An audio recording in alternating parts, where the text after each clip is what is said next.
J'étais en train de parler du cas du président Thiam. Si la RLE 2025 avait été faite, maintenant qu'on lui reconnaît sa nationalité ivoirienne exclusive, il aurait pu se présenter. Donc là, par exemple, il n'est pas candidat parce que la CEI n'a pas respecté le code électoral. Si certaines ONG décident de reprendre le discours de l'opposition, mais c'est en toute responsabilité qu'on doit dire, moi, mon ONG à moi reprend les revendications de l'opposition. Sinon, il y a bien de nombreuses ONG qui sont plus portées sur toutes ces réalisations du président Alassane Ouattara, toutes ces réalisations du pouvoir RHDP, qui insistent plus là-dessus que de reprendre des casquettes de l'opposition. Je pense que ces ONG sont à féliciter. Les ONG travaillent sur tout ce qui touche aux intérêts du peuple. Donc, nous sommes des ONG, nous avons des compétences, nous avons des capacités, et dans nos capacités, il y a la capacité d'analyse. Maintenant, dans un contexte où la démocratie n'est pas parfaite, où la démocratie n'est pas à un bon niveau, il arrive que les propositions de l'opposition coïncident avec celles de certaines ONG. Ça ne veut pas dire que les ONG reprennent ce que l'opposition dit. La Côte d'Ivoire a connu beaucoup de crises que nous avons tous vécues. On n'a pas besoin que quelqu'un vienne nous dire de demander quelque chose. Nous-mêmes, on regarde et puis on voit que parce qu'il y a des candidats qui sont radiés, ça crée des tensions. Parce qu'il y a des revendications contre la CEI, ça crée des tensions. Il serait bien qu'on s'asseye pour se parler. D'accord. Donc, c'est une précision qui est importante. Voilà, il ne faut pas infantiliser les ONG. On a étudié, on travaille dans un domaine, on a une capacité d'analyse et on a la capacité de prendre des décisions et de faire des propositions que nous estimons être pertinentes pour la paix dans notre pays. Donc, demander le dialogue, ce n'est pas répéter ce que l'opposition demande. Pour revenir à la CEI, pour nous, elle n'est pas crédible. Pour quelle raison? C'est aussi simple que ça. La première, c'est que dans sa composition, ceux qui se réclament de la société civile, nous qui sommes de la société civile, on n'a jamais su comment et à quel moment ces personnes-là ont été désignées pour aller nous représenter au sein de la CEI. Ça, c'est le premier. Vous ne les reconnaissez pas? Ce n'est pas que je ne les reconnaisse pas. Ce sont effectivement des personnes de la société civile, ce sont des responsables de la société civile. Ce que je suis en train de dire, c'est comment eux, ils ont été désignés pour aller représenter la société civile là-bas. Là. C'est ce que moi, je ne sais pas. Quelle est la démarche? Quelle est l'approche? Non. On réunit, le CNDH est là, on réunit tout le monde là-bas, on nous dit, on a besoin de tel nombre de personnes pour aller à la CEI, ensemble, on va décider si c'est par vote, comment on va le faire.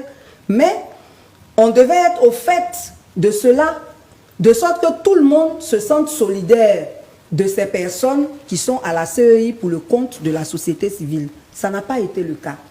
Bon, je note chez ma sœur Gbalé beaucoup d'incohérences. D'abord, elle dit on.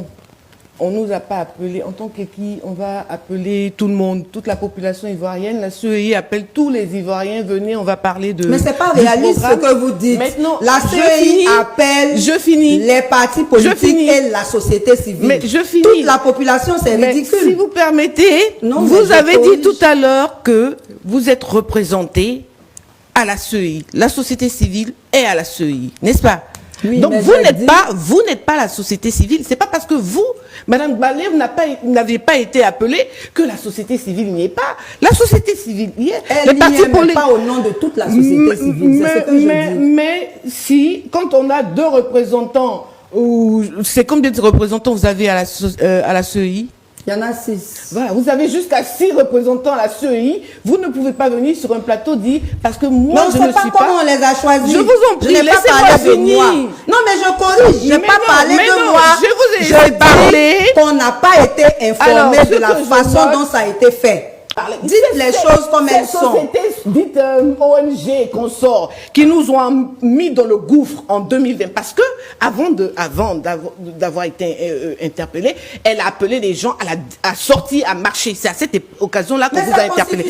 Et donc, quand les gens sont allés marcher, madame, on va s'écouter. Ils mettent le feu. Ils ont des propos incendiaires. Ils appellent les gens à s'entretuer. Et oui, on dit s'asseoir tranquillement. On n'écoute pas les autres. Madame Coulibaly, s'il vous plaît, c'est vous qui êtes n'importe quoi. On va éviter ce genre de propos. Vrai n'importe quoi là, c'est vous-même qui mentez sans vous gêner. Je demandais que on me dise qu'est-ce qui n'a pas été respecté dans ce que les conclusions des différents dialogues. Il y en a eu 5. Des acteurs se réunissent. Ils ont des recommandations, ils ont des résolutions. On dit qu'il y aura un comité de suivi. Et plus de 3 ans après, on n'a jamais vu qui est le responsable de ce comité, quels sont les membres de ce comité et qu'est-ce qu'ils ont fait de ces résolutions. Depuis 2024, il y a eu une nouvelle procédure pour arrêter les gens, qui est l'enlèvement. Parce qu'en principe, quand on enlève quelqu'un, on est en droit de se dire que c'est le fait de bandits. Parce qu'on a des procédures, on a un code de procédure pénale qu'il faut respecter. Quand on a la police ou la gendarmerie estime que quelqu'un a commis quelque chose, on le convoque, tout simplement. Quand la personne ne se présente pas, on peut venir le chercher à son domicile. Moi, quand on me dit enlèvement, mais je pense qu'on ne va pas retrouver la personne quelque part à la police. Non, ce sont des arrestations. Voilà. Il faut au moins aussi choisir les mots. Et après, quand on va dire qu'il y a des ONG qui sont à des cérémonies de l'opposition, qui sont financées par l'opposition, mais quand on est invité, on répond. Madame Balé, s'il vous plaît, on va la laisser parler. S'il vous plaît, Madame Balé, on va la laisser parler, s'il vous plaît. Non, mais répondre à une invitation, ce n'est pas un délit. S'il vous plaît, allez-y. On va aussi à des cérémonies du parti au pouvoir. C'est compris, s'il vous plaît, allez-y. Donc, tu vas transmettre un message de paix. Mais elle a fait le samedi dernier à une activité, elle a dit tout à l'heure. Il n'y a pas plus aveugle que celui qui ne veut pas voir. Et le mot enlèvement est dans le dictionnaire. Heureusement que madame est enseignante. Et donc, quand on vient au domicile de quelqu'un encagoulé pour partir avec cette personne avec brutalité, ça s'appelle un enlèvement. Et ça, ce n'est pas une injure, c'est la définition de ce qui se passe.